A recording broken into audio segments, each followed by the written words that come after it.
I was like, you know what, I should end this durag era because I'm like, this isn't me. Was that a sad day? It was. What did you play? Tupac's Changes as he took it off and put it in the Raptors. It's like my retired durag jersey. Paul, come down for dinner. 1 second, Mom. I see no changes. Yeah. I sing it. That's all I know. Yeah. Hey, it's Herbert. And you're listening to the About Last Night podcast, you slippery little son of a bitch. About last night.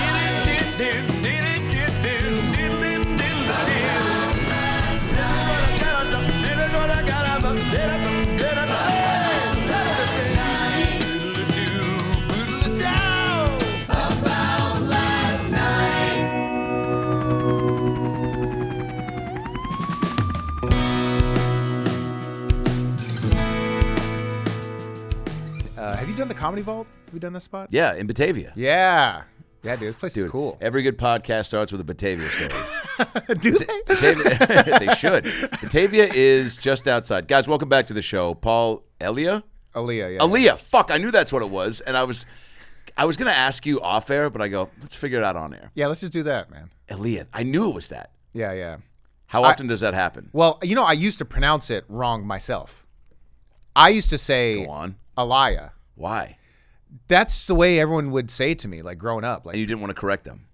Or no, you didn't know yourself? I didn't know myself, honestly. And then one day, this was maybe 6 years ago, bro. I was talking to my dad, and I did stand up on this show, and it aired, and they introduced me as Paul Elia. Yeah. And then some guy told my dad, and he goes, yeah, they introduced your son, and they said Paul Elia. And then my dad was like, your grandfather pronounced it Elia. And then I was like, fuck, bro. Yeah, gotta pay homage. Yeah, man. Is it almost disrespectful if you don't? If you just kept doing it, Elia? It really depends on I don't think anything matters anymore. I know. I mean, that is what I was looking for. Amish people are just like, who cares? Yeah, basically. I did have a comedian. I won't say his name, but he told me that I said his name a little differently. I maybe didn't hit a G. I didn't hit the G in his name. Right. And I'd be curious to see if you could figure it out. But he told me he wasn't pissed, but he corrected me, and I was like, look, I've known you for probably coming up on 10 years. The boat has sailed. Wow. On correcting. That's what I'm thinking. Brad Williams really? said that to you? Hilarious, yeah. Motherfucker. Yeah, it was, but I feel like at this point you would have, because I know I've said his name on stage before, but it was weird. It was a weird thing to be, I definitely felt like I was being scolded. Because he had a look of disdain of that's not who I am. The guy you're saying, that's another guy. Yeah. This is me. I'll tell you. You want to know how you stay in my good graces? You say my name right. Yeah. Who fucking cares? Because I've said some people's names wrong and then been like, I know. And then it's this huge performance of correction. Yeah. And it's you could do a throwaway and just be like, actually, it's. Yeah. And then it's cool. Or just leave it alone. I don't know. People spell Adam Ray sometimes R-A-E, and unless it's for paperwork purposes, yeah. Yeah. Fucking. Do you like the name Paul? It's cool, man. Yeah. I'll take it. I'll take it, buddy. What would you ever if you were a I don't know, maybe not a stripper, a superhero? Do you ever do you ever think about who else? If you're Xbox Live, what would be your screen? What other names have you gone with to be alter egos? How about this? You're staying at a hotel. All right. And you got to have an alias. You need to have an alias. Who are you? Man, who are you checking in under? Well, the thing is, I'd probably just choose another name in the Paul family and just be Tommy. Gotcha. So, which is not if I have the freedom to change anything, I might as well just be Abdul Saeed. Yeah. You know what I mean? They're rich. Yeah, they are. Yeah, they got money. But that guy also is probably, and maybe people are leaving that guy alone at the hotel. Yeah, they're leaving him alone. Yeah. No one's checking in on Abdul, right? Well, the thing is, Abdul, I will be I need towels at once. Yeah. yeah. You can sound rich. Is there a difference? The accent, you can do that. What you just did, I go, now that guy sounds like he's got money and you want to make sure he's happy. Yeah. But you get a little, where's the balance between rich Middle Easterner and terrorist? Right. Well, I would say rich is hi, how are you? Terrorist is hello. It's a lot louder, shouting. He hits his wife. Yeah. But loves his kids. Yeah. Yeah, so those people I think have good. And the rich guy family does the values. opposite. Yeah. Hits his kids, loves his wife. Wow. We'll be right back. Well, that's cool, man. So you were in Chicago, Batavia. Yeah, Batavia, Illinois. Love the Comedy Vault. Shout out to Liz and the crew. Great club, great city. Great city. It's like north of Chicago, about 45 minutes. A lot of money out there. Yeah. Cool little downtown, makes you feel like you're in a Hallmark movie. So you were there in a good time of year too, right? Yeah, man, it was hot. I was staying right by this. They had this dam, so I was just like there smoking weed and like looking at the water. Wow. Yeah, bro, I was doing that for a while. I didn't know you burned. I should have assumed that, because if you're hanging with our boy Matty Rife, Yeah, bro. why would you not be? Yeah, man, I be smoking. Wow, you are ready to be a dad. I'm ready, man. Dad, did you ever smoke weed? Yeah, I be smoking. Yeah. Yes. That's one of those things too that I feel like I will not stop doing. We were talking about, like, you said I'll be doing Dr. Phil into my 70s and 80s, and I said God willing. Yeah. But also, I told myself at 28 I was going to stop smoking weed. I'm not 41, and that's not happening. Yeah. But also, you need a vice. Well, why did you tell yourself to stop? I don't know. I thought it was, I don't know. I just thought I was like trying to put some sort of like, set of just a timeline on it, because I was like, oh, like it's just going to get in the way. But really what happened is I found a balance. I think maybe I was smoking too much. Never like a full-time day guy, but just too much at night, to where I was like, it never was getting in the way or being late for stuff, but I was just like a couple steps behind. So I was like, all right, a couple more years and I'm done. Yeah. And then and now it's just like finding that balance, Yeah. And really it's like ending the night, or like you said, if it is in the daytime, being outdoors, doing something to where you can like maximize the high. Yeah, man. Like I'll do yoga high. Whoa. Oh my God. Yeah. Bro, it is fantastic. I cried. How great is that? Bro, I cried doing yoga. Why'd you cry? I can't remember, but I think they were playing like The Lion King. Oh my God, that'll do it. Bro, Say less. the soundtrack. Yeah. And I'm laying down. The opening.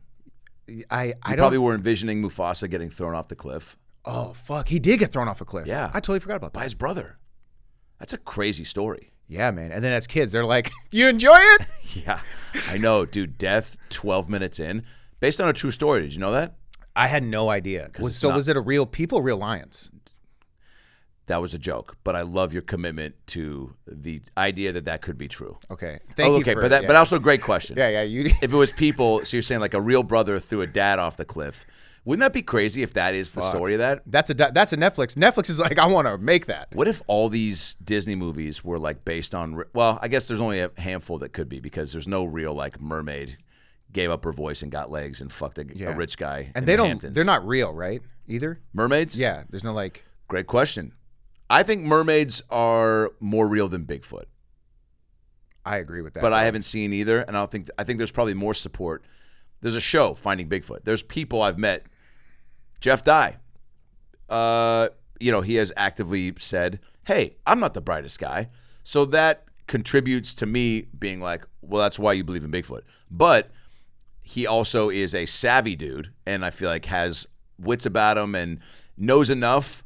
And actually, he's done his research. I saw him on Rogan talking about it. It still doesn't make me believe, because I'm like, I don't know, dude. At some point, somebody would see, there'd be a good shot of him. Yeah, bro. Are they that elusive? He doesn't have IG, nothing. He's not like Bigfoot? Yeah, bro. He's not Yeah. trying to fuck. Yeah, no. He's not trying to like go out. Like he's just That's what I'm living saying. outside. They're bro. just living outside, surviving off what? Like goats and pebbles and I don't know. Yeah, bro. So mermaids feel like to me a little bit more, plausible. Yeah. I agree with that. Now, follow up. Sure. If you ran into Bigfoot and a mermaid and you had the chance to bang the mermaid, but you had to do it underwater, Okay. but you could cure cancer, or Bigfoot said, I'll kill your family unless you suck my dick. What? And I just thought of this question. Okay. Which would you choose? I've been asked this question before. You have? And what I would do? Yeah. Well, I love my family. Yeah. And I don't like. I have a fiance. She'll Muzzle. probably find out if I'm fucking another bitch. Yeah. So I wouldn't fuck mermaids. And also, I think cure to cancer. I think there already is a cure to cancer. Me too. They're So- holding on to it. Yeah. Wow. I think they're holding on to a lot of things, bro. Yep. You know what I mean? Also, do you remember like when they were talking about aliens? They're like, aliens are here. And then I can't remember what guy, like I think Mitch McConnell or something. He was like doing some like meme where he was reacting to theirs being aliens. And then people were just like, isn't it so hilarious at how he reacted? And I'm just like, there's an alien body. Like, why are we memeing his reaction to that? Yeah. He And we're could not- be one. Bro. So do you think there's people out there living in alien suits? Alien suits? Well, I mean, just like like aliens. suit and tie suit? Oh, no. Sorry. Aliens living in people suits. Oh, shit. Yeah. So do you think like Tom Cruise could Fuck. be just like their best alien? Like he's their Michael Jordan of aliens. Oh, shit. And they were like, look, don't be too crazy hot, but be like very fuckable for like 20, 30 years. Yeah. Keep it together. Always never not in shape. You know, go a little crazy so that people like, maybe that's the alien, like jumping on couches and like, you know, Fuck. I don't know. I don't think they have wardrobe that sophisticated. Yeah. Yeah. Also, But maybe they made a deal with Cruise is what I'm saying. Like the Scientology stuff, I could see them being tapped into that alien community and being like, look, Cruise, like, you know, immunity from anything, but you just got to let one of these aliens get up inside you shit. and be you for a year. I don't know. I haven't thought this through, but I think that I think that you're not wrong that there are things that we don't know, and there's probably a long list of it. Yeah, bro. And like, you know, by the way, I would suck Bigfoot's dick. Yeah. 'Cause also to save my family, yes, I would do that. without would, question. Yeah, I would just ask that he doesn't tell nobody. Well, I would actually add some You wouldn't have any clauses. problems with that. He can't talk. He's in the woods. Well, then how did he pitch this idea? He wrote it. He can write.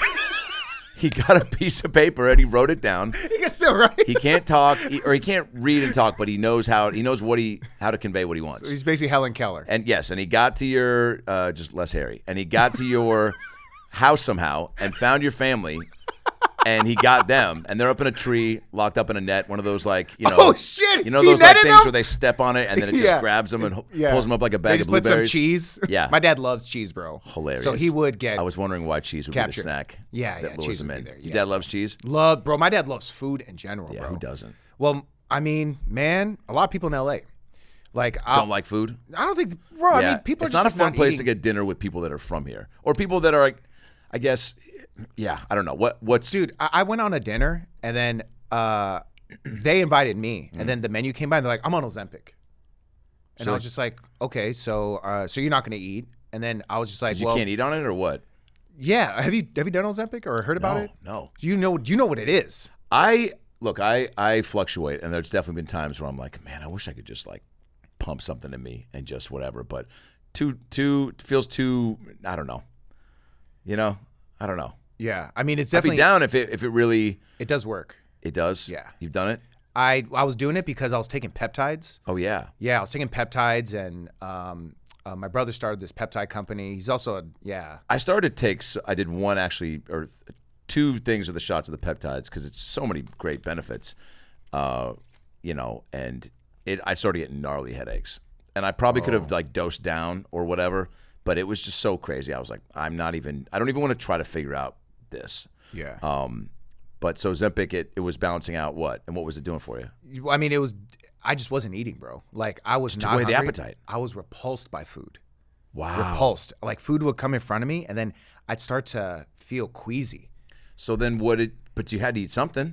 So you just ate the bare min just to keep your body alive, Dude, or what? I would like we had my engagement party in February, right? And then I ordered a bunch of food, and then I was on Ozempic at the time, and it was like my peak Ozempic. I was in peak Ozempic. Peak Oz. Peak Oz, bro. Wow. Food spread. I had 2 bites, and I was like, I'm done. Wow. And then I started to see myself lose weight, but I started to get like anxious. I started to get like a little like depressed. Oh, so the side effects were. Yeah, because I had nowhere to like place my comfort, because like food is comfort to me. Like, Yeah. I'm like, you know, I like to eat, Oh, yeah. obviously. So since that was taken away, I was just like, I didn't have something to comfort me. Whoa. Because I don't do drugs really. I mean, I do smoke, Yeah. but like, you know, I don't even really drink. consider weed a drug. I I don't mean, know. I mean, no one's. I mean, I guess you could. There's probably lung cancer attachments to pot at some point, but you got to be a real fucking chimney to Yeah, have bro. issues. Yeah, I agree. But wow, that's fascinating. Yeah, I don't know. Yeah, I know. I love food too. So is your dad, Big Cheese, is that like his main? So if Bigfoot was like, "Come here," what's your dad's name? Emmanuel. Emmanuel. So if he was like, Emmanuel, geez, but you got to eat it off my dick. Your dad would be like, no problem. No, my dad, he doesn't. Well, in his words, he says, I don't play that gay shit. Gotcha. That's what my dad would say. He said that. Yeah. My dad says everything else. When you ask him for a hug or what? Advice. Oh my God. Yeah, Advice. Not even physical touch. Yeah. My dad is like really like masculine. And Wow. like he would. Big guy? No, not really. He's probably like, I think I'm 5'8". Yeah. You're like 5'10" probably. No, 6'1.5". You're 6'1.5"? Yeah, baby. Shit. Yeah. With shoes? Yeah, I'm wearing flip-flops right now, ladies. But yeah, 6'1.5". Shit, bro. I always wanted to be, and you answer after this, always wanted to be like 6'6". I thought would be awesome because I wanted to play basketball outside of high school, even if it was like D2, whatever. And 6'6" felt like a cool height. That felt like you have a chance. But at 6'1.5", like you got to be Steph Curry. Yeah, you know bro. what I'm saying? You'd be like a quarterback if you're 6'6" and you're handsome. You would kill the game, bro. Wow. Yeah, there's a new guy. I think he's on the Raiders. You've probably seen a picture. Are you a big football guy? Not really. What's your sport? I mean, I like to watch football, but I'm not like tapped in. I'm not like it's just too much, bro. And it's like I gotta know everybody, then I gotta watch all the Netflix shows. Yeah, I know. And then see my wife and talk to her. Bro, it's as you get older, you start diluting down like the things. As a kid, I knew, players and stats and whatever. And then like now I'm just like the Seattle Supersonics left Seattle in 2007 and went to Oklahoma City, and talks of us getting a team back, whatever. Basketball is my favorite sport. I watch the playoffs here and there because it's the most exciting part of the season, and the basketball is just way better. But man, during the season, couldn't give two fucks. Yeah. Because I have no team, no horse in the race, but also, and the game has changed too, but it's also like, yeah, you're trying to you can't really have a career and a relationship or whatever if you're fantasy is driving your life. Oh my God, bro. Yeah, fantasy. And then I'm just like, I'm trying to keep up with Diddy news. Yeah. And then with Diddy news? Yeah. That's wild. Every day I'm looking to see what's going on. Yeah. Oh, give me some updates. Right now, bro, it's just like Diddy was seen riding a bike. And then there's like the worst photo of him riding a bike. Yeah. And then it's I saw it. He's like, no seat, right? They said the meme said there's no seat on the bike. Yeah, no seat. Yeah. That's so fucking funny. Yeah. And it's like the wind is blowing and it's like Yeah. he looks as overweight as possible. Yeah, that sucks. Yeah, bro. Then it's like, then there's another angle of him on the bike. And then it's like Diddy now is talking to his son. And then there's like this satellite camera that shows pixelated versions of him and his son. Then it's like, and then the headlines are like, Diddy conspires with son. And then I'm like, bro, this is bullshit. It's like every article is just trying to milk as much story as they can from him just talking to his son. Yeah. And he's probably just like, hey, so what's going on? What a bummer. When you're that famous, dude, but you also got to know if you're that famous, you go on a bike and your shirt's flopping in the wind in an unfavorable fashion, everyone's going to go after you. Also, when you have a child sex trafficking allegation on you, dude, you got to be very aware of your appearance. You got to keep it tight, man. Yeah, there needs to be he needs to hire a consultant. So do you think that there is truth, there's smoke where there's fire where there's the smoke on this with Diddy? As far as what he's being accused of. Is there fire with the smoke? What did I say? What's the saying? You said something about smoke. Is there smoke where there's fire? Oh, no. Damn, that's like old school shit. Yeah, but you know what I'm saying? It's I think it's is there fire where there's smoke? That's what it is. Okay. Because smoke being there's whirlwinds of him doing all the shady shit with kids, even Bieber, right? There's videos of him being all weird, and I think he had a weird sex thing like Epstein, but not on an island. Sounds like just at fucking house parties. Yeah, he just did it. He just did it on regular land. Wow. Ballsy. No peninsula, no boats, no docks. He's just I'm just gonna have sex with people here. What a man. And get away with it. You get that rich. That is one of the deterring factors of getting that loaded, where you're just you've done it all, and now you're just all right, have I done all the types of people? You know what I'm saying? You're I've traveled everywhere. Mermaids? Dude, that's next. If he actually had stuck to mermaids and not kids, we wouldn't be talking about him right now. Yeah, honestly. I mean, thankfully, the closest that we probably know to that, seeing and being close to it, is our boy Matt Rife, and thankfully, good head on his shoulders, focused on the game. We talk about vices. It's a little pot here and there, but yeah, man, it's and Diddy probably, It also seems like, and correct me if I'm wrong, because you know Matt longer than me. Yeah. He doesn't strike me as someone that is like the fame stuff is just par for the course and the notoriety because of having your stuff be as enjoyed by so many, right? So it's just like, oh yeah, everyone knows who I am and I'm doing all this blah blah because of people, because a lot of people like my shit, but I didn't do it for this, and I think like guys like Diddy, I think leaned into all the glitz and glamour. Yeah. So that's how you get into trouble, I think. Yeah. Does that make sense? Man, makes total sense. Yeah. And it's sort of like the alien spacesuit. You know what I mean? It's Yeah. like fame is a suit, and people just wear it, and then they just want to be in it forever. Yeah. They don't want to take it off. Yeah. They want to create it. And Matt is like, I'll wear it, but I actually enjoy taking it off. Yes. And just smoking weed with my buddies, Yes. hanging out, Yes. making jokes, Yeah. laughing. That's important. Yeah. And then, also just in Hollywood, and like you could tell, bro, you see people where they're just like, oh, this is not even a human. This is someone in a full suit. Oh yeah, dude. You know what I mean? Just energy and vibe. And there's also some people that, and I think a lot of it is just in entertainment, they have to be that way. Yeah. That's what, at least maybe they think they have to. But Matt is, he's Matt. Totally. He's a dude. Through and through. Yeah, man. It is wild. I was watching some clip popped up, some old Laugh Factory clip of him, and I was like, oh, that's so wild. I like the way, more confidence, seasoned in life and on stage, because that's just a part of the process. Yeah. But like, Was the video pre-teeth? Or was Yeah. it, okay, pre-teeth. yeah. And I'm like, wow, you're still probably getting laid then too, even with that mouth. Yeah, man. But you know what? You still got some fingers. Yeah. I'll be right back. No. Yeah, the great. By the way, nothing creepier has been said into this microphone than me being like, that mouth needed some work, but at least he still had fingers. Wow. Welcome back to that guy's not a dad, right? Oh my God. You met Matt when? Because you guys, and we'll get to your special in a sec here, Paul. Your Lowkey show, which is a part of the, actually, this will be out on Monday. So this is Monday right now. Hello. And so Lowkey is part of the Netflix is a Joke Comedy Fest. Is Wednesday, May 8th. No, Tuesday, May 7th. Yes. Tuesday, May 7th. Yes.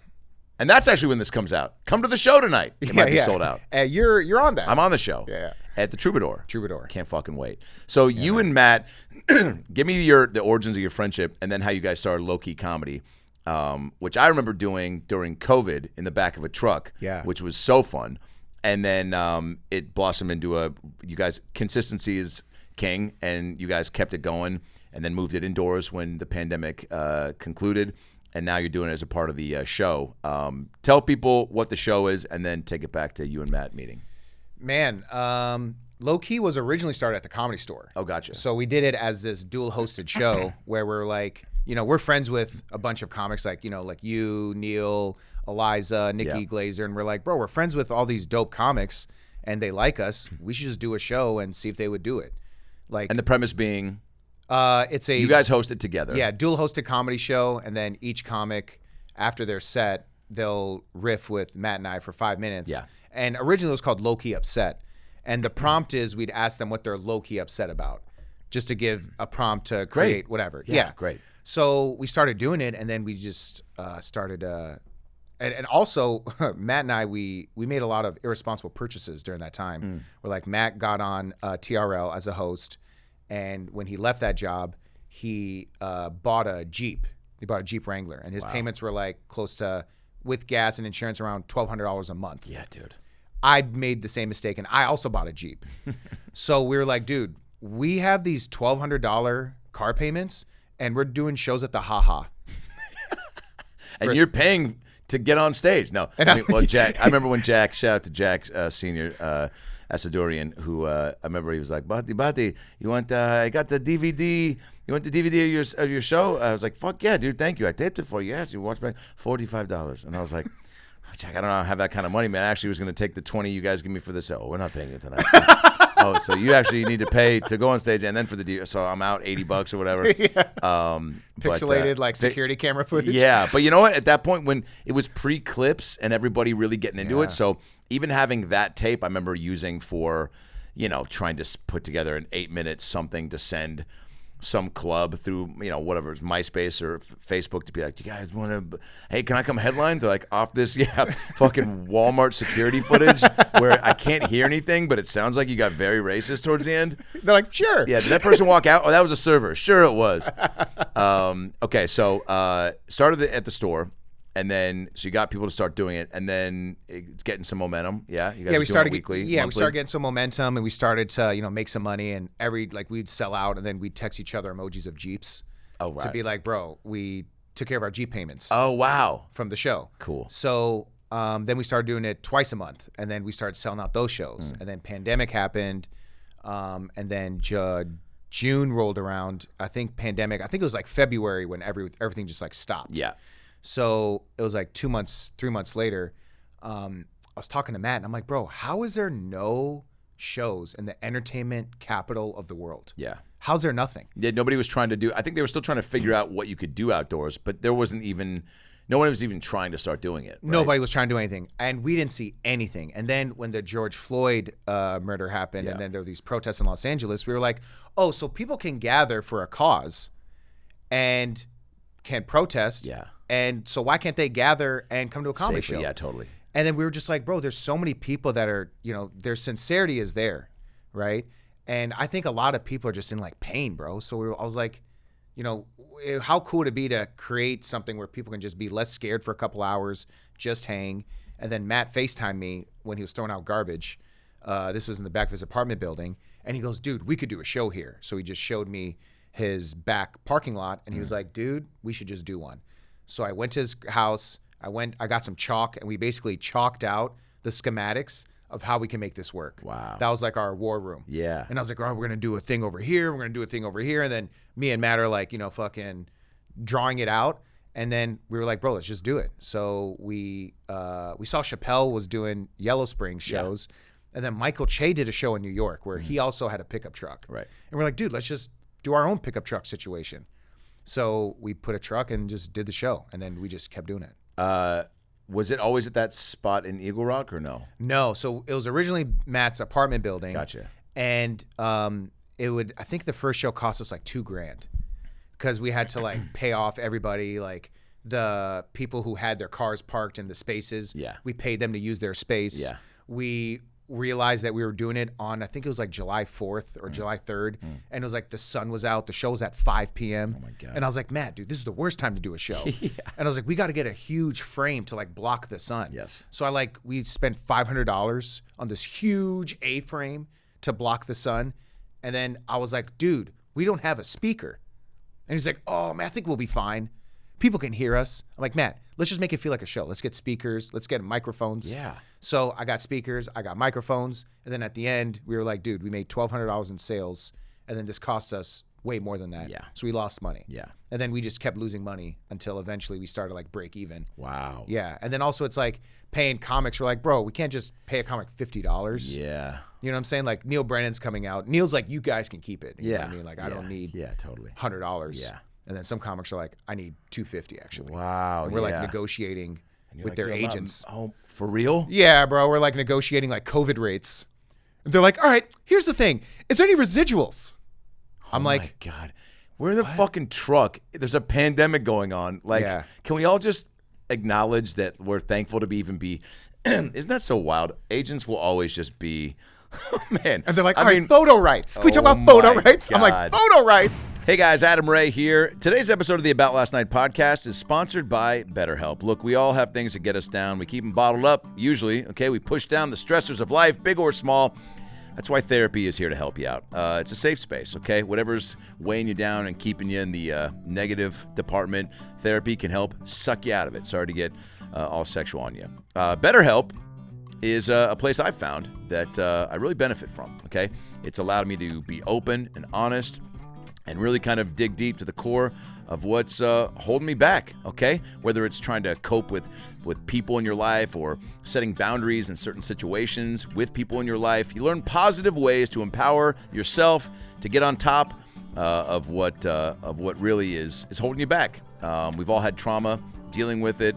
And BetterHelp really wants to get inside of you, ooh, that's what she said, and figure out what's going on so they can get to the bottom of it and get you back on top. It's entirely online, BetterHelp is. It's designed to be convenient, flexible, and suited to your schedule. I'm on the road all the time. Sometimes I do it there. Sometimes I'm more comfy at home. But they're on board to help you figure it out. All you do is fill out a brief questionnaire. They match you with a licensed therapist. And if you don't like them, you can switch at any time for no additional charge. That's been huge for me. Sometimes I'm just not jamming with somebody. I feel more comfy opening up to somebody versus somebody else.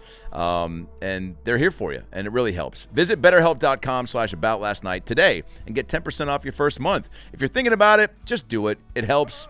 BetterHelp.com/aboutlastnight for 10% off your first month. Okay? Don't take my word for it. Actually, you know what? Take my fucking word for it. BetterHelp. Back to the episode. Remember, there was a show I never did, but I know a lot of people were doing it. It was on the beach at one point. Did you do that? Oh, yeah. The Ocean Mike show, I think, or some shit. Yeah. I could never do it when they asked me because a few clubs started to open up. So even though, crap money and whatever and condensed crowds, but I was like, I don't fucking care. I'm going to roll the dice and go. And it seems like there are places, too, where Minnesota, they were still COVID cautious, but then like AZ, you're walking around and you see a guy in a grocery store, with a shirt that says, fuck your feelings. And you're like, dude, you're already not wearing a mask. The shirt's a little redundant, Message received. Right. And AZ didn't care. I remember they were like, yeah, we're going to do it at like 25%. I get there, the show's packed. And I was like, and I go to the owner, I go, a little more than 25. He's like, yeah, a few more people want to come out. I go, all of them did. Which, hey, great. Better for the show. But that beach one just felt like, I think I saw one clip from it, and the wind, I was like, dude, I mean, there is a point to where you want things to still be conducive for a show. Yeah. Like I was thirsty to perform, and that's why your guys' was so fun, because it was, you're outdoors, so you still got the elements of like sirens and barking dogs and, but super fun, man. Yeah. So you and Maddie met just through comedy, or? Yeah. So Matt was at the Laugh Factory, and I was just started comedy at that time. Yeah. So I walked in. This was 2000. This was probably, bro, I think he was like 16 at the time, because you have to be 18 to be allowed into the Laugh Factory. And I think it was like chocolate sundaes. So it was like packed. And then I see Matt on stage. He has on like a bandana. Yeah. And he's doing. Shut the fuck up. Bro, this guy, full bandana. Was he going in full costume to like appease the crowd, or what? I don't know. I mean, he was always wearing bandanas at the time. Cool. Yeah. You don't remember bandana? Matt Rife? Matt? No.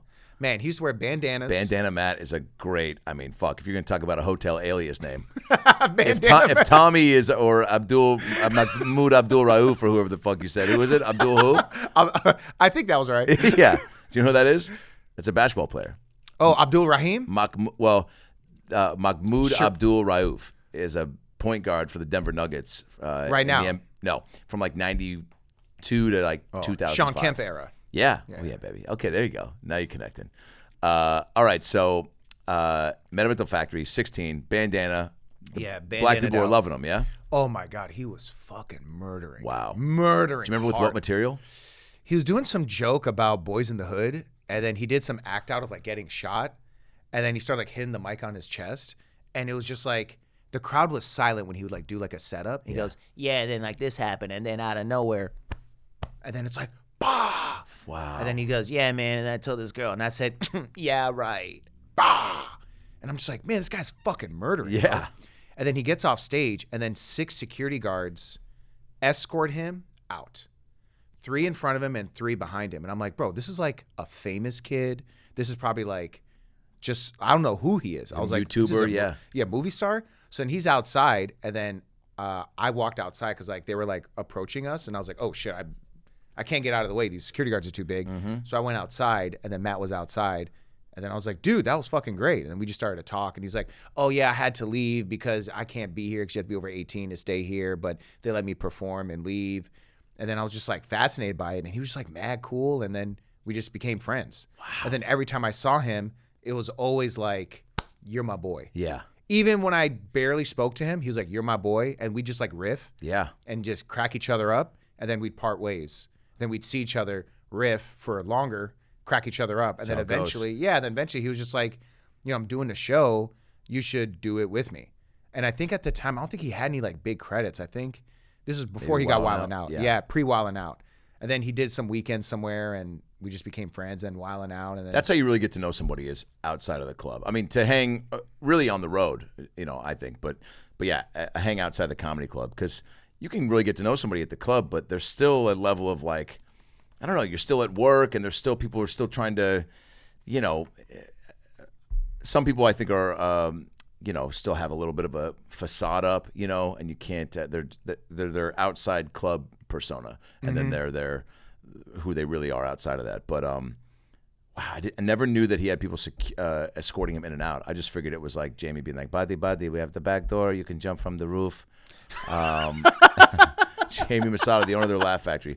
Well, wow, that's crazy, and probably the only club that I don't know if he was trying to get into the other ones and do that, but that was, the only one that gave him. I guess love or an opportunity to do that, yeah?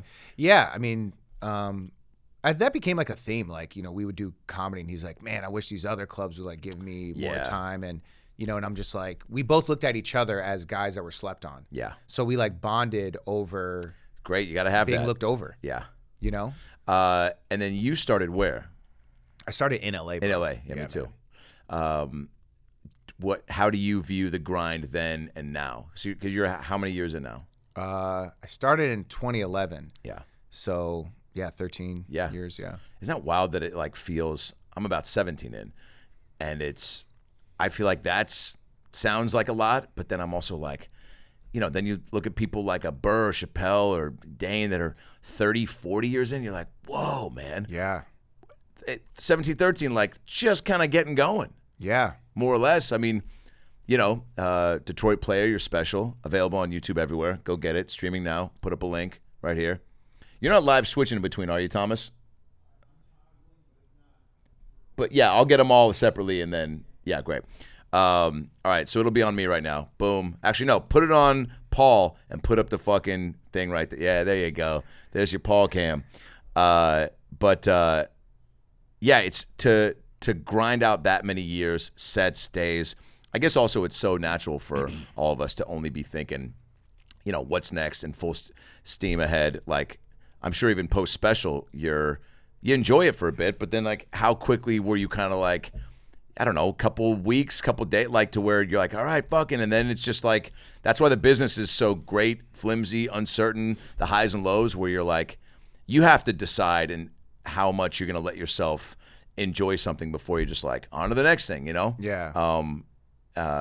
Which, we're all in it so much anyway that you're already jamming on what you're going to do next and whatever. But that's one thing I always try to remind myself of is like, dude, like fucking look in the rearview mirror from time to time, because it's like, I'm sure you can tap back into starting out and be like, fuck, thank God I'm like, you're still, get stage time is still precious, but like, those true days where you can't even walk into a club because you're like, or you can, but you're like, man, I don't feel comfortable here. Wow. Right? Like, that's what's cool about now is to, at least for me, to be able to like, every place is a home, knowing the staff and the managers and whatever. And when I have buddies that are in town, being able to be like, oh, I'm going to show them off. And then also forget, like I just had a buddy come through and it was like, went to all the clubs and every place we went, I was chumming it up with everybody. And they made me feel like a fucking superstar, but it was just normal treatment because I've been coming through so many times. Yeah. And also nice. It goes a long way to get to know the people that work there and like be cordial and nice and don't just walk through so that they are like, oh, hey, my buddy, I got to go do this. Can you take him into the OR so we can get situated and then I'm going to go here and having that sort of support is big time. But take me through the grind in LA and speak to what that's like. Yeah, it's very unforgiving, and I think you were one of like the first comics I like really. I don't know if you remember, bro. The Laugh Factory. Yeah. Oh, the Haha. Oh yeah. Yeah. Oh, remember the old Haha? Yeah. That was then that. Shaky Town. Yes. The fuck? Wow. If you remember Shaky Town, drink 5. What a Arab name, by the way, for a venue. Is it? Yeah. It's just like Shaky Town. It's like Shaky Town. Is the shimmy is like the go-to Arab dance move? It's a lot of titty. Yeah. Like the Arab dance moves are like very like the men honestly just dance like this. They just clap and just do this. Bro, and then am I the men Arab? Just do this. Yeah. R-A-E. Yeah, oh my God. Accent it. Yeah. Wait, so you are what? I am Assyrian. Yes. Assyrian Iraqi. Wow. Yeah. Is that a good combo? I'd Is say that a rare so. combo? Rare, yeah. I mean, Wow. there's not a lot of Assyrians in general. Like, I think there's under 3 million. Yeah. And my parents are from Iraq. Wow. Yeah. Which also, I had like this massive identity crisis, bro, which I'm starting to like really try to understand and wrap my head around. Because for a long time, I would identify as Chaldean, which is my religious sect. Right. Because I'm Chaldean Assyrian. I didn't know that Assyrian was even an ethnicity. I had no idea. Wow. And then I started doing shows, and then these Assyrian organizations were calling me, and I'm like, oh, who are these Assyrian people saying, come do a show? So then I would do shows with them, and then I would talk to them. They'd be like, you know, you're Assyrian. And I'm just like, what? They're like, yeah, Chaldeans actually are from the Assyrian Empire, actually in the 1500s. The church split up, and then when the church split up, there was a group of people that called themselves Chaldeans, and then over years, they separated themselves from the Assyrian people. That's why there's some Chaldeans that say, I am just Chaldean, and they don't identify with Assyrians. And I'm like, what the fuck? Wow, dude. It's like SAG-AFTRA. And they're like, and it's Elia, not Elia. You know? Yeah, Jesus bro. Christ, bro. Player. Yeah. A lot, man. Wow, dude. So, how quickly would you use that to kind of serve your material on stage? None. Yeah. None, bro. Your early days were what? Talking about Oh, fucking. fucking. Yeah. I mean, hey, man, it was a part of the grind. Crowd work. Yeah. You know what I mean? Like, Yeah. well, the thing is, I also couldn't, like, what got me into comedy was I wanted to keep doing acting. I couldn't afford improv classes. And then I went to an open mic and I saw someone doing crowd work. I'm like, oh my God, that's free improv. Oh, wow, I can just yeah. go on stage, Wow. riff, Cool. and just create scenes. Yeah. And then I would basically get enough information from the crowd to where I can just reenact a scene. So I would do shows and I'm like, all right, let me just get like a few prompts and then just do a scene. And then the worst is like, I would just gather stuff and I'd do a scene and no one's on board. And then it's Can I like, get a location? they're like, outside. Yeah, outside. Now. This is terrible. You're like, cool. Another suggestion. Stop. Okay, it's stopping. So outside, stop. Stop it. A stop sign. No, I'm going to kill you. Cool. Prison. We've got our first line. We'll open with, I'm going to kill you, and I'll be playing all the parts. Wait, early haha days before Shaky Town. So we met there. I do man. remember seeing you there through, I mean, yeah, and you... Was it like on Eric Allegria's shows, or whose shows would we be? We were on shows together, Eric right? Allegria, I never understood what he was saying. No, Allegria was there. The Greg Wilson, Adam Hunter, Augustino, Jack Jr., Amir, Dustin, Nick, Ibarra, Nick. Nick. Long-haired. Why am I forgetting his last name? Nick Guerra. Guerra, yeah. I always Was wanna he say the Guerra. G name? Yes. Yes, Nick G, yeah. And then Hilarious, a beast. And then Jeff Garcia was like a god there. Yeah. And then, you know, on a lucky night, you get to see Chris Tucker. Rich Aronovich. Rich Aronovich. That guy. Oh, Bro, a beast, dude. You and Rich, bro, were so nice, man. You know, because I was nice to you, yeah? I feel like... big time. Yeah, okay. bro. I mean, you were nice to everybody. Like, Yeah. you just, like, you're just happy. Yeah. You know what I'm saying? So it's like, there's no, like, ego. There's no, like, fuck this kid. Yeah. You know what I'm saying? So you're just, like, friendly and cordial. Right. So it's like, you know, you weren't just, like, being, like, cold. Like, what? Yeah. Yeah. And also, I wasn't, like, asking you for anything. Like, hey, man, can we like, go on the road? Like, well, I was how Can many... I have some money? Give me money. Wait, so I guess if you started 20... What? Give me money. Straight up. Yeah. Wait, what year did you say you started again? 2011. Okay, yeah. So I was only 4 years in. Yeah. But still, I mean, there is... And for me, though, yeah, it's like, I mean, that's not a huge gap, but, like, enough to go, like, you know, that's 40 more years of being comfortable on stage versus not, right? Yeah, man. You So- were like such a beast, bro. Like I would see you, like it would early be packed. holidays. Yeah, Oh, I'd man. watch, and then I'm just like, Wow. bro, this guy is a fucking pro. Oh, wow, yeah. You know what I mean? That So was I'm a like, great room, too.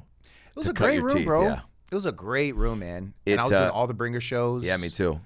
I was going. And if you up got there on a all the time. haha weekend show, that's what happened. Eric Schwartz introduced me to Eric Allegria to get on his Tuesday shows. And then Terry and Jack put me on a weekend show. And then it was like, oh, man. I mean, it was just like electric, dude. Packed. And it was like to get 5, 7, 10 minutes and then to be going on in good spots. And like people were just pumped to be there. Yeah. That's so funny, dude. They're really Should be a documentary about. I don't. What the fuck is that? It's either skin Is or that- my own is that lip. hair? Wait, It's not is hair. your lip on your lip? Did I just bite my own lip? I don't know what that was. Bro, That's so you're funny. just like bleeding. You're like, so tell me about Shaky Town. I'm like, Adam is bleeding. Okay, so guys, can I get a suggestion from the audience? Yeah. Blood. I mean, what would have stopped Hospital. you? Hospital. Bro, I was one time so funny. I was one time one of the first few times I got really high and performed was at the old Haha pre-Shaky Town. And it was a 4th of July, and I was like, I got a show, but I'd gotten real baked with some buddies. Went to one of their friends' like mansions up in the hills. First few times I've been in a mansion. Hell So yeah. I just got caught up, and I was like, I'm gonna not go to the show. And then the night kind of transitioned to a point to where I was like, I really want to do it still, but I was like, I think I'm too high. But I was like, let's go fucking figure. Let's find out. And I remember whoever's show it was like, dude, there's only like 20 people here. So like, perfect. So like, not a lot of pressure. And I went down there, and I remember just like talking through stuff and had a lot of energy up top. And then, in the times I've been high since on stage, I've trusted myself, and because that's all it is, just not second guessing. As soon as I would say something to somebody, and they'd say something back, and I would like be like, oh fuck, they know you're high, and then I was like, I'm gone. I remember I said something, and some guy just goes, "Are you fucking stoned?" And I go, "Yeah, man, I'm stoned. Yeah." Like you weren't? Yeah, and then You and sound then like a rich kid that wasn't? Yeah. I was like, "Oh yeah, I'm high," and then I remember I paused for a minute, and I go, "Yeah, no, I'm pretty baked." And then that got like a good laugh, and then I think I got off shortly after that. I think I was doing something, and then I started not doing well to where I started making fun of how poorly I was doing, and then went into a character of like, what if I was this like stoner guy that was like a popular comic who came up here being like, man, you guys been in the grocery store and you ever get like bread and eggs and you're like, I'm gonna make some fucking food when I get home, and you fucking forget it in the car, and then your car gets towed so you don't get breakfast, man. Who else has had that? And so I just doing all these like dumb, and only a few people were on board with it, but it was at that point it was like, just throw darts, man. Yeah, But that's, yeah. I mean, and you can attest to this, man. Like now, when you put your special together, Detroit Player, now streaming on YouTube, you shot it in your hometown. Yeah. I didn't know you were from Detroit. Yeah, from Detroit. What part? Southfield, Michigan. Where's that? Southfield is like 7 minutes. It's the suburbs of Detroit. It's Gotcha. 7 minutes away from the city. I was just in Royal Oak at the Comedy Royal Castle. How far Oak. is it from there? I was probably 15 minutes away from Royal Oak. Cool. Yeah, man. Did you Royal perform Oak's there? I did perform there. I have performed there. I haven't gotten a weekend there. Yeah, yeah. And I'm just like Hometown clubs are always the slowest to get you going. Yeah, it'll happen. They'll hear about you at the Hollywood Bowl, and they'll go, yeah, yeah. Is that the guy with? Is that the guy that knows Fast Fingers Rife? Yeah, Call yeah. back to earlier. We'll be right back. Well, wait. How comedy finds you where in Detroit? From just movies and TV? Like, I mean, family members were funny. Like, how do you even start getting the funny bug growing up? Honestly, bro, it was just telling the truth. And like I would like say things like, especially when I was like in pain or I felt like I was wronged, I would like tell people, and then everyone would just start laughing. Whoa. And like the way you say it is just so funny. Wow. So I'm like, oh, so there's something funny about me that it's effortless. Yeah. And then Because you were just doing you. You just like couldn't. You didn't have an off switch as far as being honest. yeah, like bro, I didn't. And also Give me I an example, like self-deprecating or what? like all right, so I used to think I was black when I was younger. Wow. I used to wear do-rags. How black? Okay, there it is. I would go I would say Brian Gumble black or 50 Cent black. I'm Method Man. Wow. Method Man black. Wow. So I would basically, my mom would be like, don't wear do-rags anymore. She was against the do-rag. And then I would leave the house and I would see she's not looking, and then I would put a do-rag on. You were a different person. You were wow. Yeah, grown up fake black. Bro, is it too late to change the title of your special? Fake black? I mean, oh my God. Yeah, Might man. get flagged on YouTube, but that's such Rachel a catchy... Dolezal Yeah, story. yeah. Wait a second. So Yeah. because what? You just love the culture? You had black friends? You just wanted to fit in? Like, Yeah, I just want to fit in. Like I basically grew up in an all-black neighborhood, and I was like, I'm just gonna act like everyone else around me. So I was always like a sponge in that sense, and in some ways now as well. You know, like if I'm around something, like Like even if I'm working on a TV show and if I'm around it every day, I just get better at acting like immediately. Yeah. Like if I'm doing stand up, I'm doing a bunch of shows, my shit just gets tighter. Totally. Naturally, right? Yeah. So I was like always looked at as weird. They're like, yo, why is he wearing a durag? And then I would like say things like, hey guys, you know, when you guys say take the durag off, it hurts me. And they'd be like, ah! And everyone just starts laughing. Like, what a hilarious sentence. Oh my God. And I had no reason why, just saying, when you tell me to take this durag off, it hurts me. Wow. So they laughed. So wait, did you take that personally? Were you like, I'm just fucking being serious? Yeah. No, I'd be like, I'm just being serious. But then they would laugh and I'd be like, oh, this is good. So, okay, eventually you go, all right, I'm going to lean into this because I know that they're not laughing at me like they feel bad. Like you were able to spin it into a confident thing to like fire back, right? Yeah. And also I was getting like beat up a lot. And I was shit. getting into By a lot who? of fights. Man, various people, bro. Various For people. what reason? Sometimes just like take that durag off. People would be like, you know, also I had glasses. So people would like make fun of me. They're like, man, it's your fucking glasses. And they would like I'd look like I wanted people to pick on me. Yeah. You know, and they would just do it. And then once I developed that reputation of like one person picking on me, then everybody's like, oh, so he's the person we could pick on. Wow. You know what I'm saying? Teachers? No. They didn't bully you, right? Honestly, bro, I did have some teachers like clown me in front of everyone and it would really hurt me. Wow. And then like in class, they'd be like there was like, I made some joke with some kid and like I would say something like, man, I think you're handsome. And he told the teacher and he goes, so, you know, when you tell someone they're handsome, that means you're gay. And then everyone in class is like, oh, Paul gay. Paul's gay. Holy shit. And then I'm just like, oh no, that's the, you know, and then that was obviously seen very negative, you know? That's so fucked. As a like that's to me the cardinal sin, like to put a kid down in like publicly, like even if the kid says something stupid or is being an asshole, like dude, that's how you create a school shooter or a fucking rape. I mean, that's the worst, dude. Yeah, man. And they would like, I was into basketball and I would like tell people I'm gonna be. Of course, in you the NBA. love balls, gay Paul. Yeah, dude, gay Paul, so not creative. Just saying who I am and what I'm into. but the thing is, it would kill. And then no matter what I say back, I can have the most fire, clever line. They're like, no, that sucks. So then there was basically this agenda where everyone was like, whatever Paul says is not funny. Oh man. And everyone who clowns him, that's hilarious. Oh man. So it it was was just a punching bag. I was a punching bag. So eventually, how I got out of punching bag mode was I would do impressions of my bullies.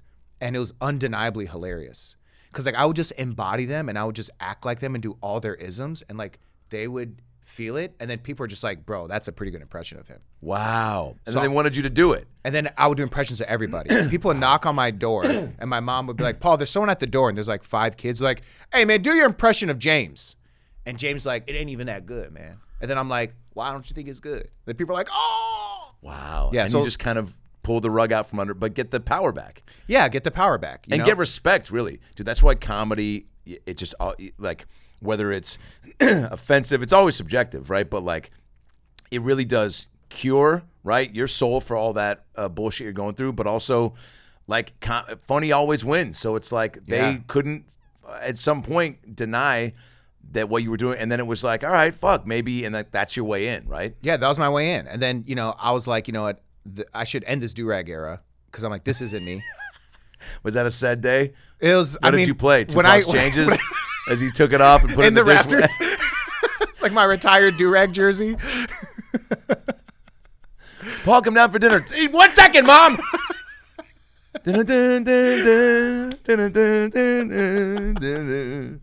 I see no changes.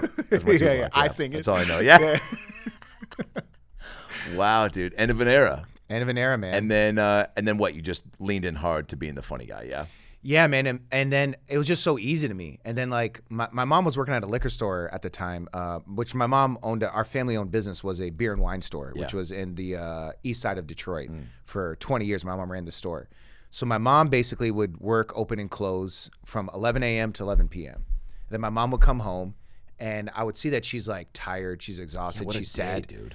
Yeah, so for me, I was like, maybe I can make her smile if I do impressions of some of the customers. So my mom would come home. I'd be like, Mom, who's this? And I do an impression of a customer. And she goes, oh, that's this person. And she would love it. Wow, so dude. every night, I'm like, bro, I got a show. and I'm just gonna do You're impressions. such a good for my son. mom. You said she'd come home sad sometimes too, just from what? Just bro, because I mean, my dad got sick, and my dad was just in general just having a lot of like mental health issues just from childhood trauma. Is he still around? He's still around, Yeah, man. they Thank both? God, bro. Yeah, man, both of them, Wow, bro. awesome. He got sick from what?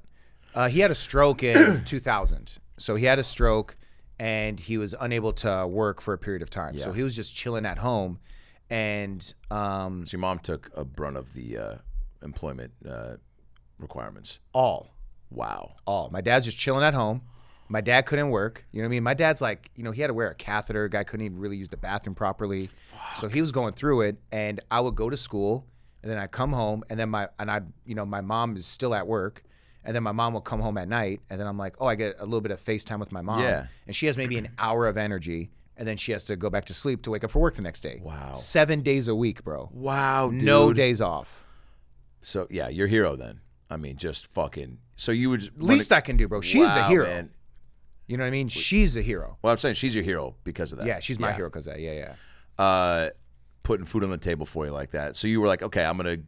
So you felt compelled to like want to just make life a little easier and you were already funny at. See, that was always my problem, was being funny at school with friends, and I never felt comfy to like do it around my sister and mom until like way later in life.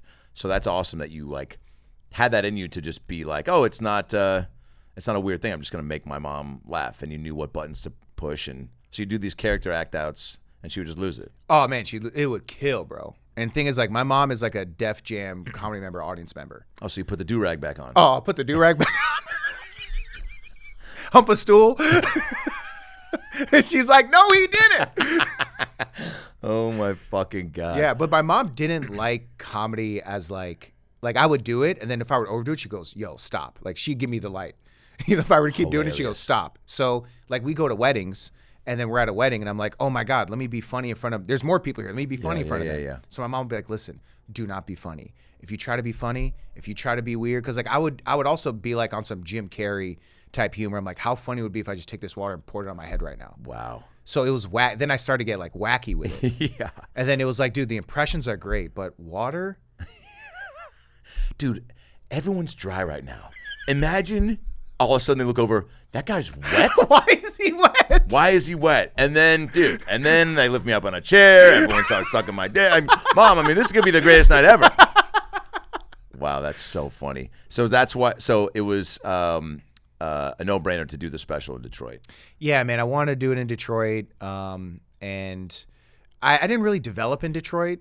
And Yeah, you developed in L.A., right? yeah, I developed in LA. Yeah. And honestly, like Detroit, and Chappelle says this a lot, bro. And like, I think a lot of comics do too. But Detroit, the audiences are challenging. Yeah. Like, they're not like the easiest crowds. Yeah. You know? So I was like, there's a lot I want to say. And I was going to do it in LA. I was going to do it at the Ice House originally. When the Ice House opened up, I'm like, yo, let me get back in there. I love that room. And then I was like, I don't want to be in just like some kill box. I just want to be in some spot where it's like honest. And place where I can just be real. Yeah. And then also I'm just like, online, do people even give a fuck? Yeah. If it's a 50 seater and it looks nice, Yeah. and there's shots of like 20 people are like, oh, great. Yeah. I buy that. Yeah. That's the world that we're in. Yeah. And then I was just like, man, I think there's a lot of nostalgia. So I went with all nostalgia shit. Yeah. Which I realize now I could have made a different creative choice in some ways. Like, I started the special off with like my brothers dropping me off. Yeah. Then the music kicks in. Yeah, yeah. And I come in, people are just like, oh man, this is too long, bro. Yeah. I know that's always a tricky thing of like how much Trevor Wallace had a whole opening sketch thing that was really fun, but that's what he does, right? So you're like, of course you're going to be doing characters in the video, but yeah, I always go back and forth on that, on how much of a thing to have before. Yeah. But some people are just like, just get into it. Just right? start. Yeah, I know. Just start. Yeah. Opening line, do it. Do a hilarious cold open. Yeah. And then if you want to just do that joke, maybe it doesn't have to connect with anything. Yeah. And then do like a fade to black. Introducing Adam Ray. Yeah. And even then, it's like, bro, just people don't have patience. Right. And it obviously does hurt creativity. And I think some movie directors are doubling down. That's why movies are like long as fuck. Like, I haven't finished Oppenheimer yet, and I've tried 3 times. It's so long, man. Wow. It is long. And also, it's like my attention is fucked. Like, I see myself, if there's a commercial, I'm like, let me get on my phone and promote a show. Yeah. It's not like, let me just scroll and fucking put myself in the Matrix. Right. It's like a work-related thing. Right. And then it's just like, dude, how do you turn that off? Right. Yeah. I don't know. The balance is, I don't think anyone's ever fully figured it out. You know what I'm saying? Of like how much prep did you do before the special? A lot, man. Yeah. I ran it a ton. I shot it probably 7 times. Oh, wow. With 3 cameras. And then I edited it myself, and I just looked at it as a story, and I was like, where are the holes in the story? And then I broke it down into acts, like an act structure. Right. And I'm like, where are the callbacks here? What am I saying here? So I basically try to like fill in the gaps of weaknesses, and then there were some transitions where I'm like, this is so forced. It's like, speaking of walls, my family. Oh, yeah. It's like, speaking of walls, my family. Yeah.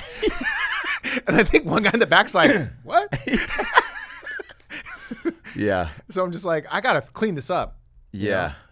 It is, you edit it yourself. I didn't know that. No, so the pre-tapes, I edited all those. Great, and then the actual special, which I ended up kind of like low-key editing myself because like the editor did like a pass. Yeah. And then I went through and I'm like, cut to this angle, cut to this angle. And I'm like, I could have just. Yeah, I know. Which I know how to do now. Oh, cool. Yeah. There is so much, it comes together so much in post, obviously. And I mean, how many shows did you do? I did 3. Yeah. I did 3. Also, it was during a weird time, bro, because it was October 13th. So this was a week after October 7th attack. Wow. So there was a lot of Arabs in Detroit. Oh, shit. And a lot of Arabs in Detroit were like in a lot of pain. There was a lot of like Jewish people in a lot of pain. And, you know, Detroit has like a lot of Muslim, Jews, Christians, Abrahamic faiths popping in Detroit. Yeah. A lot of my friends are like, dude, I can't leave the house. So I'm doing the first show. It's like, all the shows are sold out. And it's like 80 people didn't show up to that first show. Man. And then I'm in the back, and then I was upset about it. And I was like, man, there's 80 people that didn't show up. This shit's going to look empty. The laughs aren't going to be as hard. Then I'm like, man, this is what God wrote for me. I'm just, the people who are here, they want a hug. Yep. That's what I'm going to give them. Cool. You So, felt that? Bro, that energy also just kicked in even today. Like, I'm just like, it was a breakthrough moment. Yeah. Where like, so important. I've been working so hard. Yeah. All the sets, all the open mics, all the shows, all the being shit on, all the losing money, all those outdoor shows. Yeah. So I can shoot this special. Yeah. And I made it so precious. So when that happened, I felt like, I was like, man, this is not fair. Yeah. And then it's just like, bro, fuck fair shit. This is what's happening. Yeah. This is your reality. That's a healthy mindset. Takes a beat to get there, too, of just like, you know, being glass half full and not complaining about what you don't got, but like, what do I got? What can I control right now? Yeah. Yeah, well, look great. You fucking crushed it. Thank you, man. Your shirt was great. The bits were great.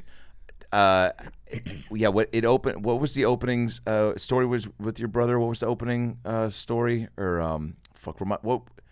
The opening segment? I watched it when it came out, man. So Yeah. apologies on my memory. But No the worries. opening bit. Oh, the opening bit, I opened up with a joke about homelessness. Yes, that's right. Yeah, But yeah. your act outs, which I always have loved, and again, it probably goes back to just the scenes you were starting out. But I'm just a big act out guy, and you commit so hard to like being anybody in the story, which just makes any story better.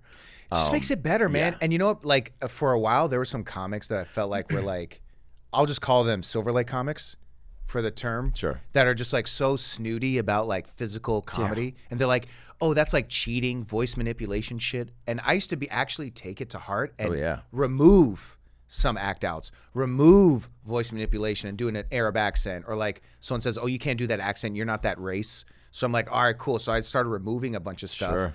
And then I was just like, the reason why they say don't do that is because they can't. Totally. They fucking can't. Totally. Bro. You can't dunk behind your back. Yeah. And you're like, well, yeah, but look at this 3-pointer I'm shooting. It's so graceful. And I'm like, yeah, bro, I dunk under the legs, and that's what I'm going to do. Yeah. So then I went full. I'm like, no, bro, I'm not going to let nobody or the comedy courts dictate how I'm going to perform, bro. Yeah, nobody is entitled to tell anybody what they can and can't do. And also, intent, trust, confidence, intent is a big part of it. Like, I remember being the first time I started having an interaction with, there was a group of like 6 or 7 real sassy black gals at the Haha, and they were I started chatting with them just about something, and then it led to something, and then one of them was like, it's her birthday, and I was like, oh my God. And then I go, happy birthday to ya, and they all started singing it, and I go, fuck, why is that version so much better than ours? And they go, and then they all started laughing, and I go, we just got happy birthday, and you guys fucking turned into a party, whatever, and then I started doing it, and then we started just going down this rabbit hole of like just other things, black culture better than the white, that they just made cooler. And it was the first time that I really, I'd always felt a little apprehensive to even do that because I was like, I'm not that guy. I'm not that race. But it's like, I wasn't comfy in my own skin to even do that. So it was like really a breakthrough of just like, of having this instinct. And then I started doing things where I would, as I talked to them more, impersonating a couple of the gals who were just so sassy. And I was like, wow, so many times before, if this moment had provided itself to me, I would have been like, oh, you can't do a sassy black woman voice, you know? Yeah, you can't do black voice. Yeah. Yeah. Fake black, yeah. Yeah. And I know. Yeah. Yeah. But so it was but again, it was like, my intent wasn't to, what I was nervous about was, people being like, oh, you can't, but it was like, well, it's in context, fine and funny. And I'm also not, doing, it was just in context. And it was, the intent was to be funny. Yeah. So I think when that comes across, then I think you're okay. But yeah, but also like the fine line of like, I'm not doing like terrorist jokes, like hacky shit.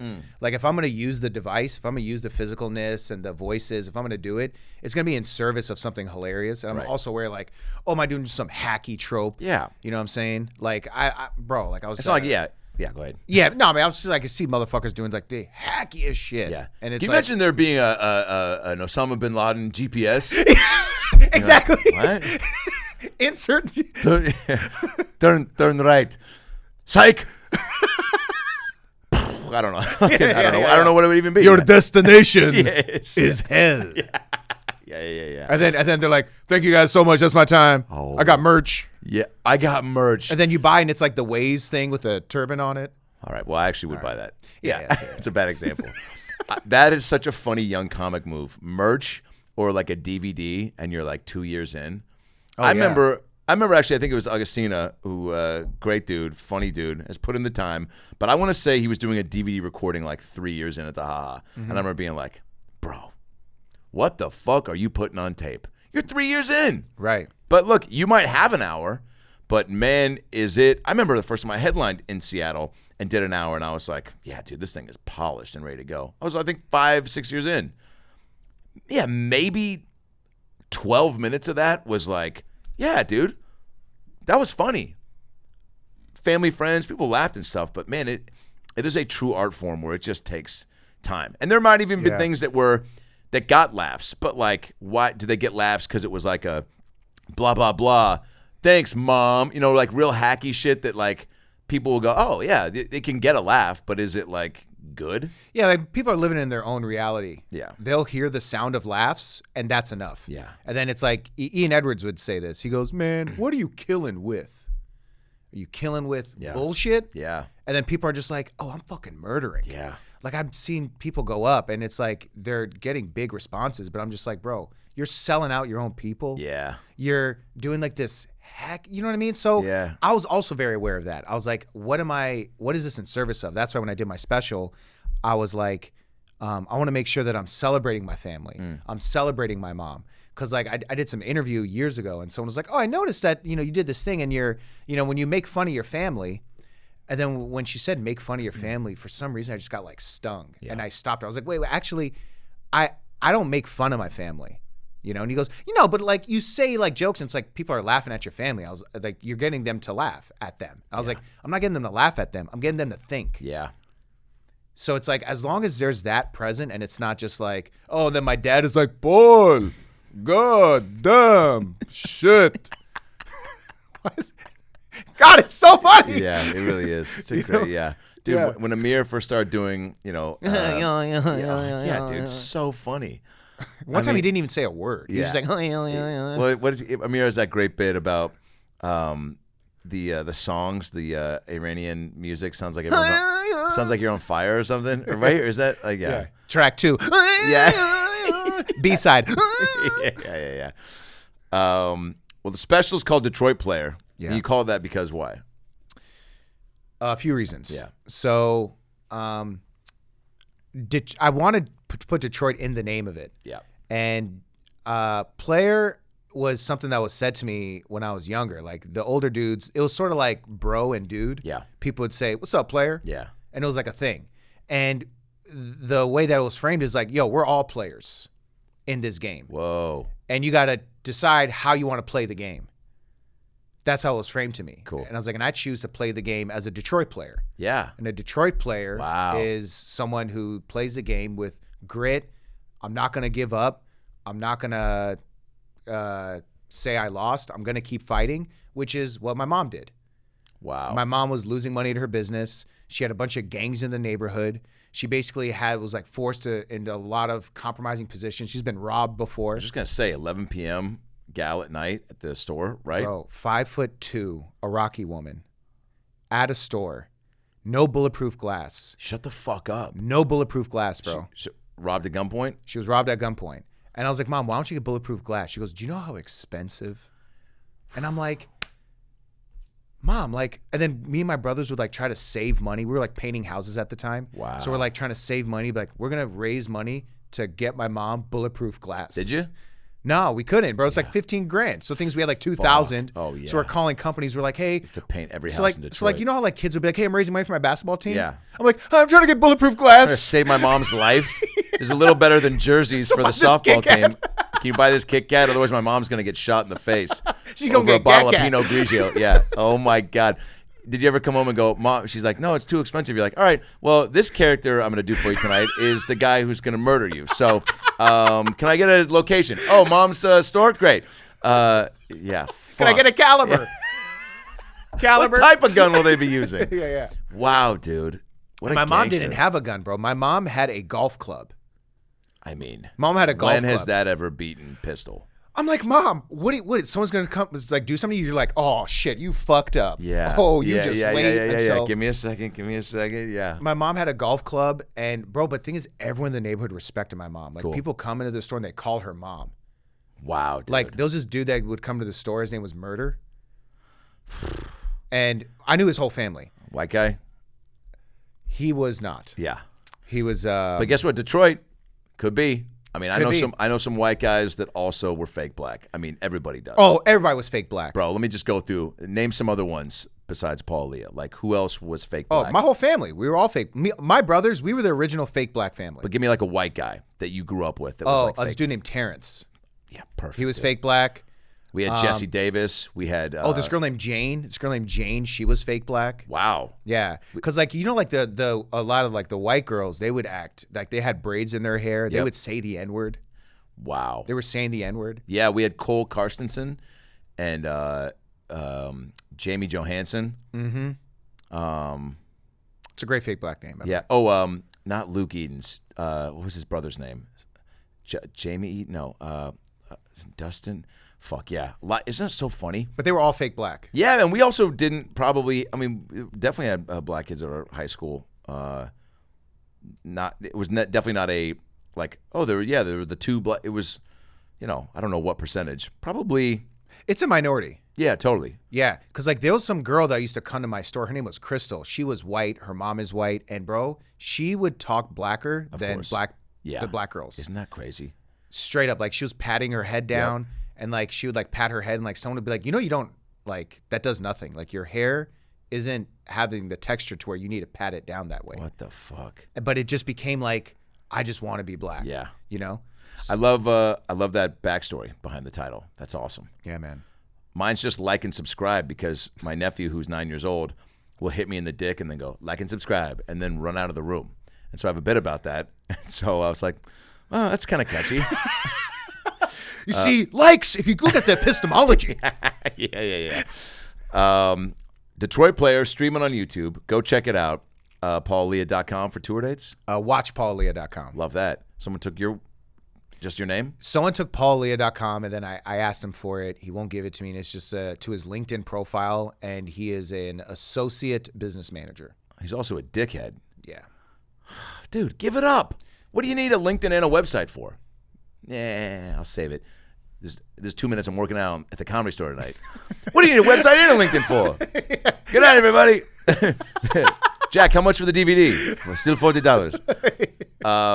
And the Hollywood Bowl on May 8th. Hollywood Bowl, Matty Rife. And May 7th at the Troubadour. Troubadour, yep. Lowkey Comedy. Can't wait for that show. Can't wait, man. Yeah, and Matt's okay being. Yeah, Matt's gonna host it. So me and Matt are gonna host it. At the Hollywood Bowl. No, at the Lowkey. Lowkey, yeah. Oh, great. and line up. It's gonna be a blast. That's such a cool venue for comedy too. I don't know if you've been there before. I have been there before, man. It is like cozy. It's like small. You know what I'm saying? But I feel like the history in there just you feel it. Man. You do feel it. Because Yeah. I've seen people smash there. Yeah. Yeah. It'll be seated, right? Yeah. Seated. Cool. Yeah.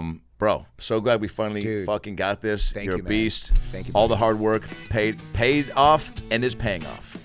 And good people succeed. You know? Yeah. Fake Black better be the next special title. Yeah. Once you go fake black. We'll be right back. Bro, that's poetry, bro.